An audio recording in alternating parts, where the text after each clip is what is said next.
નમસ્કાર ખેડૂત મિત્રો, હું જય પટેલ હાલ સિજન્ટા કંપની તરફથી આપનું સ્વાગત કરું છું।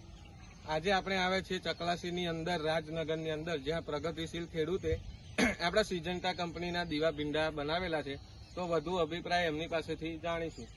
નમસ્કાર, શું નામ આપનું? નમસ્કાર, કોઠિયાભાઈ। કોઠિયાભાઈ, તમારું કયું ગામ? રાજનગર। રાજનગર। અને તમારો મોબાઈલ નંબર? 98 42 92 64।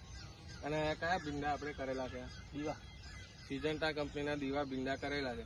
તો તમે બીજી કોઈ વેરાયટી જોઈ એના કરતાં આ ભીંડામાં તમને કેવું લાગે છે? શું શું સારું લાગે છે? હું તો દર સાલ હું તો દીવા કરવાનો હું, કારણ કે આગળ રેટો જોડે જોડે બાજુમાં જ ખેતરમાં રેટો છે, એમાંથી 5 જબલા નીકળે, એમાં 1.5 કિલો બિયારણ છે, દીવામાં 1.5 કિલો બિયારણ છે। આ બાજુ આપણો આખો દીવાનો છે, એની અંદર 15 જબલા નીકળે, 20 ની રેન્જ ચાલુ છે। બરોબર। અને આ કયો વારો ચાલુ છે? આપણે આ 16 17 છે। 16 17 વારા ચાલુ છે। તો ખેડૂત મિત્રનું કહેવું એવું છે કે અન્ય વેરાયટીનું એમણે એટલું જ બિયારણ લીધું છે, અને આપણું બી એક જ 1.5 કિલો બિયારણની અંદર એવા 15 થી 20 જબલા કાઢે છે, અને આ 15મો વારો ચાલુ છે। અને અત્યારે બી આપણે સિંગો જોઈ શકીએ છીએ કે નજીક નજીક એની બેઠક છે, અને તોડવામાં બી એકદમ ઈઝી છે। અને બીજો કોઈ એક્સ્ટ્રા ખર્ચો નહીં, બીજો ખાલી એક જ વાર દવા લી હજુ કોરોજન બસ ઈયર માટે। આ આપણે સિંગ ક્વોલિટી જોઈ શકીએ છીએ।